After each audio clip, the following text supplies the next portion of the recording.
Mr. Schoaf introduced me to the world of sales initially. He got me involved in home building and land development and manufacturing and various other ventures. Schoaf was an entrepreneur. He involved in many activities. One valuable advice he gave me was find a unique person to build a company around that person instead of starting a company and trying to find somebody unique. I've tried it both ways right. Mr. Schoaf had a lot of tips, but he got me in sales. He said, Jim, try sales for a while because it's where you'll understand human behavior the most. You'll run into this incredible variety of people, and he said, you'll just learn. It's worth the university education to get in sales. Talk to people from all walks of life. Happy people, sad people. People need lots of help. People that don't need any help. People with all kinds of problems. Just get out there and see the people. He said, you'll gain valuable insights into human behavior and life and what's going on. How to identify, just find out about life by getting out there and mixing it up in sales. I found out he was right. So I got this incredible education in sales, but he gave me this, you know how to make a good presentation, and I mastered the art of delivering compelling presentations. In fact, I used to hear people say, hey, you must be one of the world's great salesmen. I thought, wow, the man has taught me well. Somebody else would say, hey, I've heard them all, you got to be one of the best. I thought I've got it made. And then one day the awful truth dawned on me. I paused and thought, hold on a minute. If I'm one of the world's great salesmen, how come they aren't by it? See, I was being congratulated for my presentation. I had yet to fully master the art of persuasion.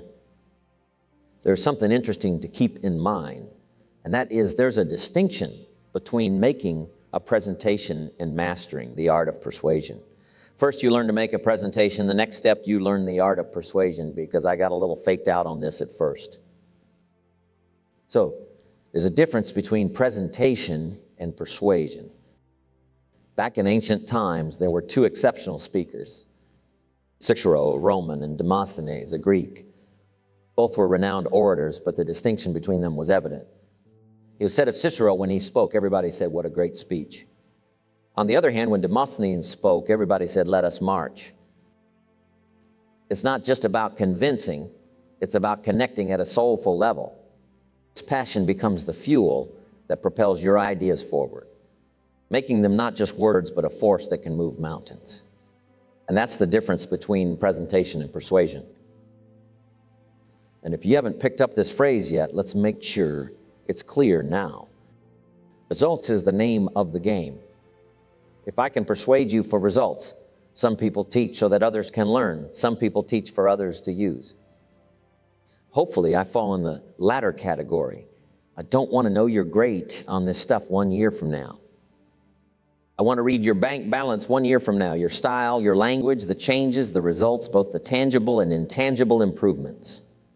See, that's what it's all about. Results is the name of the game. And here's the art of persuasion. And I'll share a few simple keys to help you grasp this art better. The first key is to become a good storyteller. It's one of the best ways to persuade is to use stories. Jesus, the master teacher, was the great storyteller of all time. He often used human stories to explain profound concepts, like comparing the kingdom of heaven to everyday scenarios involving people. By incorporating stories, you can vividly illustrate and connect with others, making your message more compelling human stories to illustrate what you're trying to get across. So make it a point to become a skilled storyteller, as it plays a crucial role in mastering the art of persuasion. Now let's talk about becoming a good storyteller. To do that, you need to collect stories. And that's one of the reasons why having a journal is so important. Your journal serves as a tool to gather these stories. Make sure not to overrelease stories that can teach you something valuable. Keep your journal handy, and whenever something interesting comes your way, jot it down. This way, you won't miss out on capturing those little moments that can be powerful stories later on. Your journal is like a treasure chest for collecting your impressions, experiences, and the people you've met. It's a valuable resource for storytelling. Embrace the role of being the teller of stories. You don't need grand tales. Even the simplest stories can be meaningful. Stories are the magic carpets that can transport us to different realms of understanding.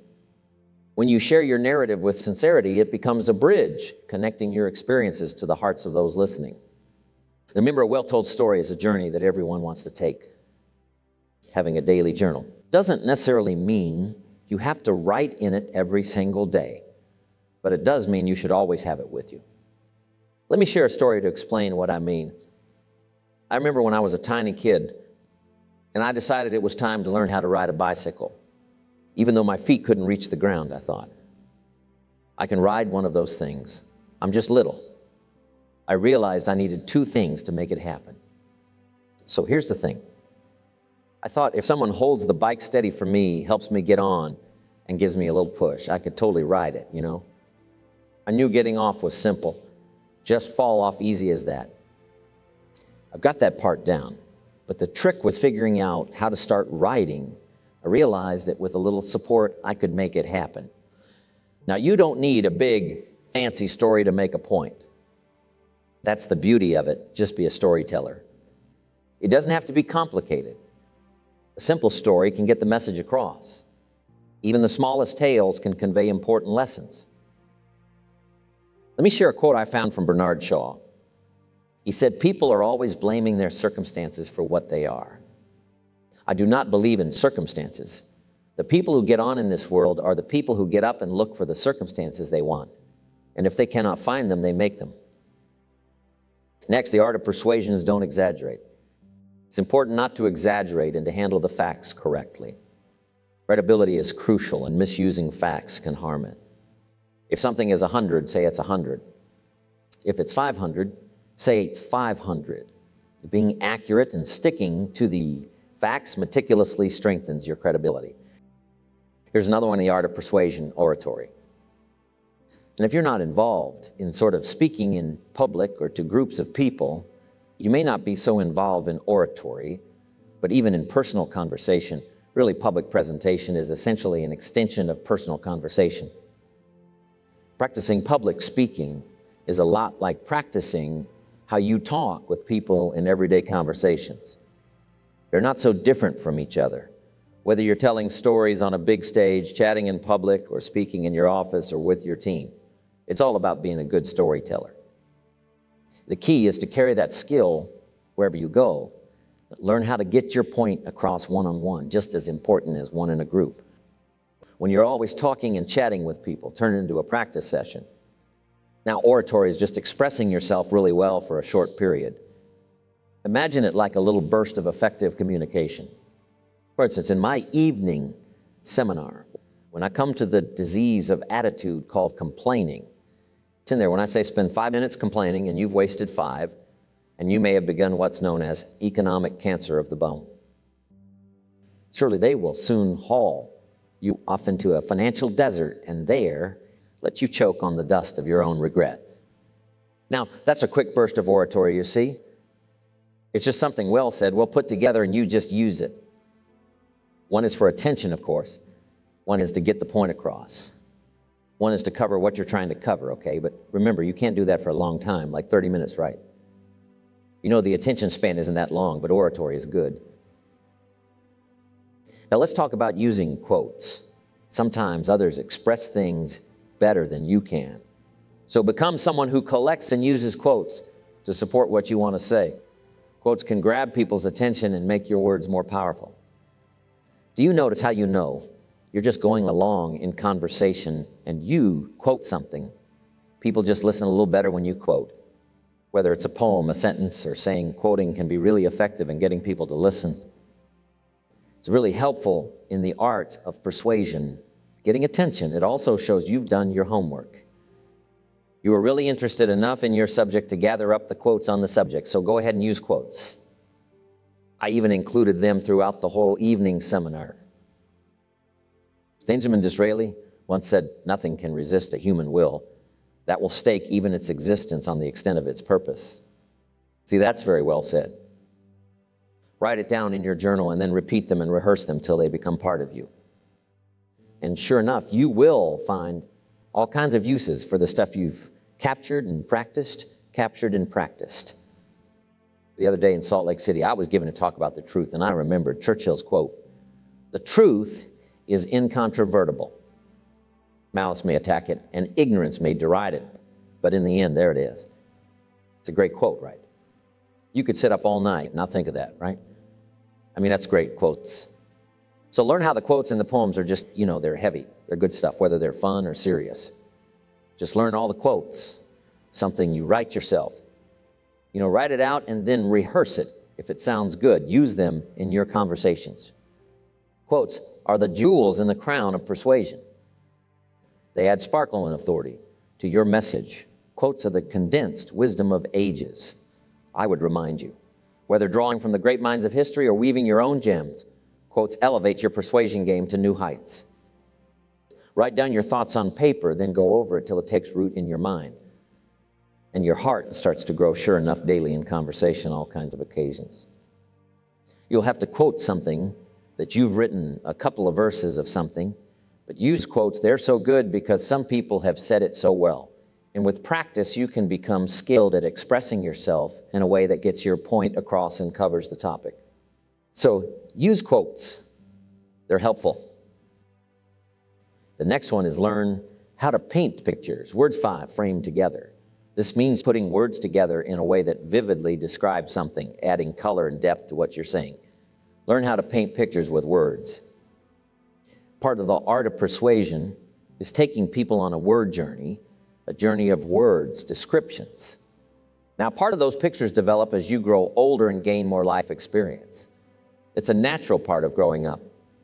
One day, when Judy's son Bruce was around 12, we were riding motorcycles up at the ranch on the Jeep trail. I'm in the lead, and we're running the Jeep trails. I noticed this little clearing right through the trees where the trail made a little circle out, along the side of the mountain, and the view is amazing. So I pulled up and stopped. I'm taking off my helmet.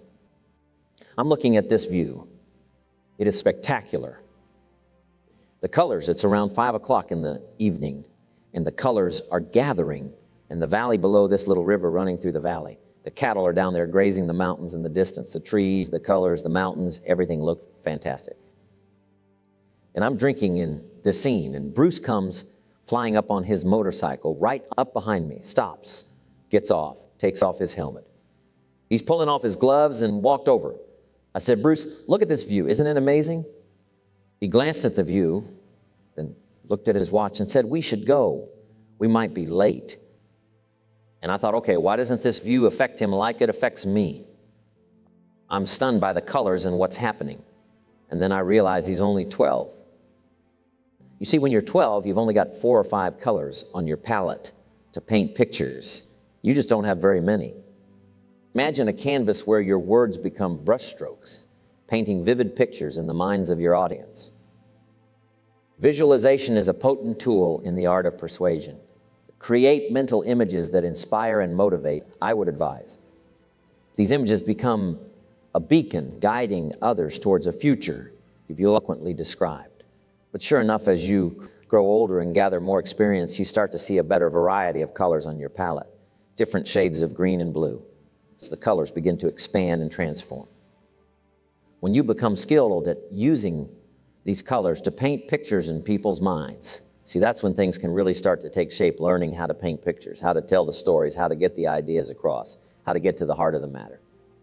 All of that is a matter of art, learning how, painting pictures.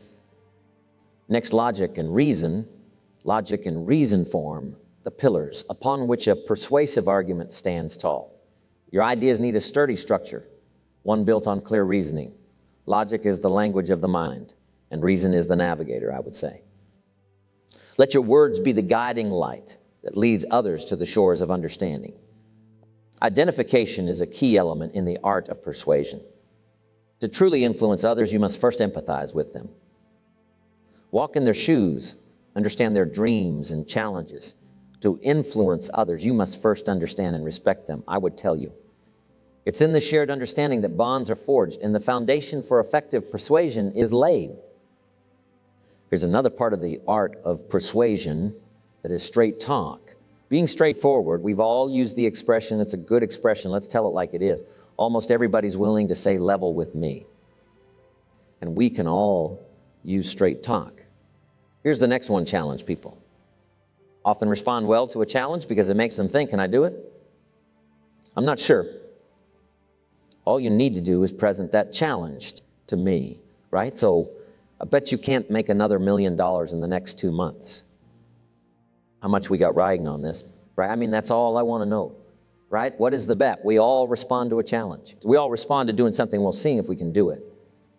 I mean, from childhood, we've been wired to take on challenges, strive to excel, and see if we can achieve them. Competition and challenges have always been my thing. All right, imagine it's like climbing a mountain, going through this journey of becoming a better person. It's not just about reaching the top. It's about improving how you talk, walk, and present yourself. Your lifestyle also plays a part, influencing others around you and shaping your personality. There's challenges everywhere. And if you're skilled at presenting somebody, whether they're small steps or big leaps, but it's a small step or a long step, just challenge people to change, challenge them to grow, to decide to try to move. Just challenge them to buy. If you're good at challenge, you'll be good in the art of persuasion. Finally, when it comes to the art of persuasion, the greatest element in the art of persuasion is a passionate belief in something. We all get influenced by individuals who hold strong convictions. Maybe it's an experience, or maybe it's a philosophical viewpoint, or political, or social, or something. These amazing individuals possess an incredible ability to feel incredibly strong about an idea. See, that'll affect everything else you do. A passionate belief in something. Let me share a fascinating story that perfectly illustrates the power of passionate belief in the art of persuasion. It's about Paul, the remarkable leader of the early Christians, formerly known as Saul from Tarsus. After his conversion, he became a unique champion of the early Christian church, earning himself a special nickname. They called Paul the Great Persuader. I'm sure the story went around saying, if you don't want to be a Christian, here's a guy you don't want to get around. I mean, he had an incredible story. If you got close to him, he'll put his story on you, and unless you were really strong-willed, he'll get you. He's got this story. Not only does he have the story, but he also had this amazing skill in telling it. And sure enough, he must have been the great persuader. Let me emphasize that the art of persuasion is not a one-time event. It's a way of life. It's about making these principles a seamless part of your daily interactions. Make persuasion a habit, not an occasional act, I would encourage. By weaving these principles into the fabric of your existence, you become a maestro in the symphony of influence. Once you become skilled in the art of persuasion, telling your story, understanding identification and logic and reason, creating vivid pictures and solutions, and mastering the skill of quoting and writing your own words, make this whole mixture of communication something that is a daily important part of your life. And sure enough, if you become proficient at it, as you can, very few people will be able to escape your influence, whether they're children or business people, family, friends, or people from distant lands.